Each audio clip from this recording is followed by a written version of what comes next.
Halo semuanya, hari ini kita mau melanjutkan pekerjaan kemarin yang sempat tertunda. Ya tertunda soalnya kemarin sudah sore, jadi kita melanjutkan hari ini.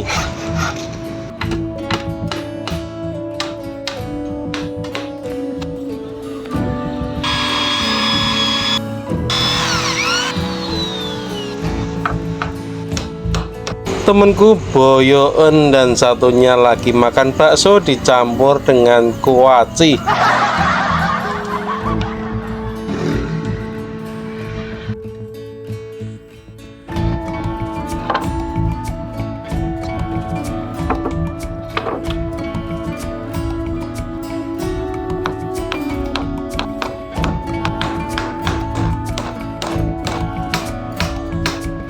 Lagi asik-asik mengerjakan, tiba-tiba listriknya tuh padam dikarenakan hujan yang sangat lebat sekali.